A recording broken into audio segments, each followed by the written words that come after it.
Guys, welcome back to the channel. Welcome back to AGOHP Real, where we speak about real content, real issues from my universe to yours, with the common goal to make this world a better place. And today I want to talk about these extreme adversities, challenges, problems that God puts in our way during our life circle, during our years of experience. There is a lot of things that we have to face, and I like to call it demons. Evidently, this world, this earth, is a spiritual world, and it has always been dominated by a fight between light and dark, life and death, whatever you want to call it, black and white, etc. But we're still here, so we can all agree that light and life so far has always won this battle. So let's talk about these demons a little bit, and let's talk about what happened in my life, what potentially happens in yours, what happens in other people's life, which is way worse than what I've been through, right? So I would say the biggest adversity of my life that I've faced is when I got sick, when I was 12 years old, when I got chronically ill, and for 8-9 years, I was in chronic pain every day. I couldn't sleep. I lost blood internally. I had to go to hospitals, 100+ doctors, blah, blah, blah, blah, blah. And for 7-8-9 years, I couldn't take part in society. Nobody was interested in me. Nobody wanted to know me. This was probably the most difficult time period of my entire life.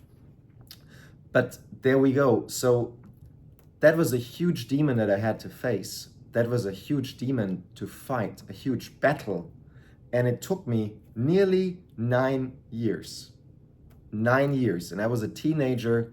I had no idea what's going on with me, no ChatGPT, no research.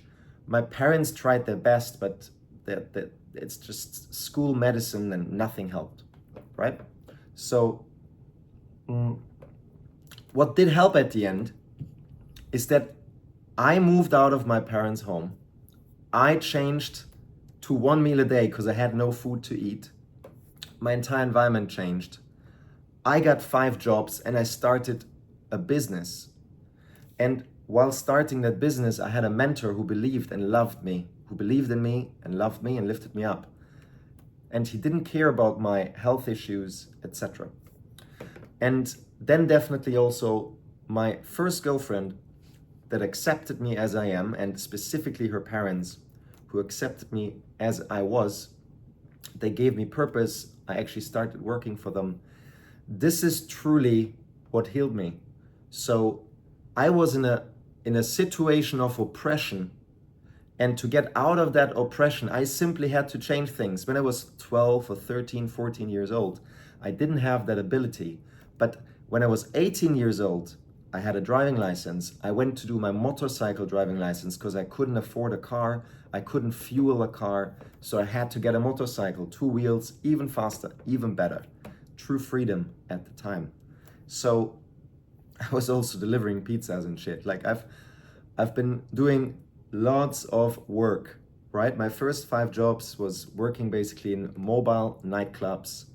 I was bookkeeping for some rich dude. Then I started my financial advisory business and pizza delivering, and I worked in a supermarket. So these was my 5 jobs that I actually had simultaneously.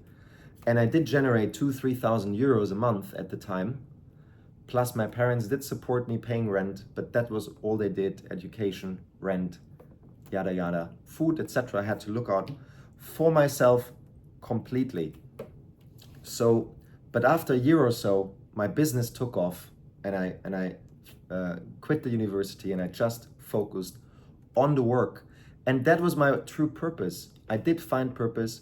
I did find people that believe in me by simply changing my environment. And of course I was scared of that. Of course I wasn't sure what's going to happen. Of course I risked it all.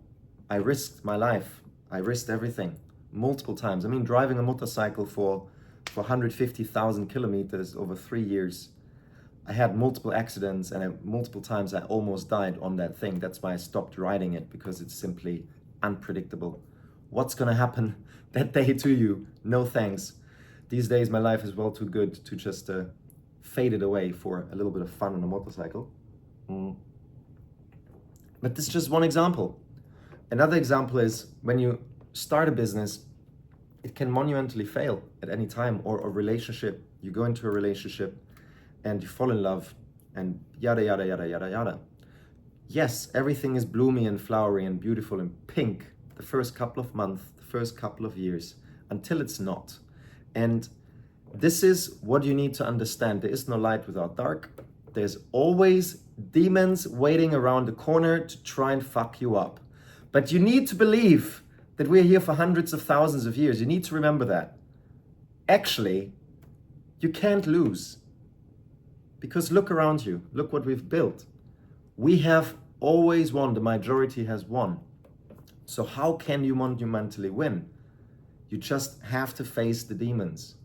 There's just one thing that changed the last 75 years. And that is that man became women and women became men. That's the only thing that changed. Over hundreds of thousands of years, man did the hard work. Women stayed children, they stayed innocent, they had children, and they grew children, and they created the next generation of men that created the next incredible innovation.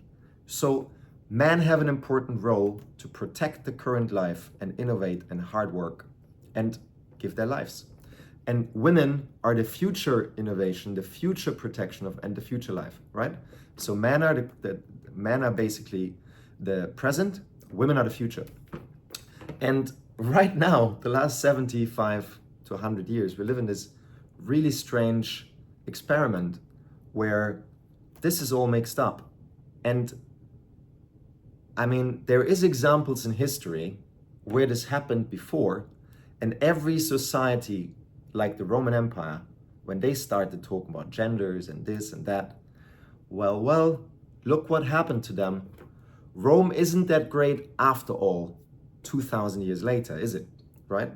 And look at London, look at Paris, look at all these societies that started worrying about unnecessary issues that really don't matter, things that got created for a reason, that have done us good for 200,000 years. We shouldn't be questioning them. It is obviously all propaganda. It is all just garbage to make you weak, to make you weaker as a man, so you don't face your demons. But this is exactly what you got to do. That's exactly what you have to do. So the reality is, as light always defeats darkness, you do have a chance to win. You do have a chance to win. Light always wins. So maybe if you lose, you haven't tried hard enough, right? Maybe you haven't tried hard enough. It's probably the reason. Maybe you were too lazy, or maybe you thought arrogantly, you didn't listen. You were like, no, I have made no mistakes. I'm doing everything right. You don't look in the mirror. You don't analyze. You don't accept that you might have made a mistake. I've made thousands of mistakes, and I learn from them. I analyze them, and I'm like, oh God, you fucked up here. Never do this again, right? So going back to this battle that we all have to fight, no one gets away from it, because you were put in this world, like every other human being, to live a long, fulfilled, healthy life for yourself and your loved ones. And you're competing with everyone. Everybody wants the same. So are you going to face your demons? Are you going to win? And by the way, to win the big battles, you gotta lose some. So okay, there are some battles you might lose. It doesn't make you a loser, as long as you win the war. Remember that. Now, a really good book that you should be reading about facing your demons and going to war. It's from Robert Greene. It is called War. So guys, let me know, how are your battles going? What do you guys think? Who are your demons? Who are you gotta face down in the comments? Subscribe to the channel, like the video, share it with your loved ones, and I see you guys on the next one. Take care.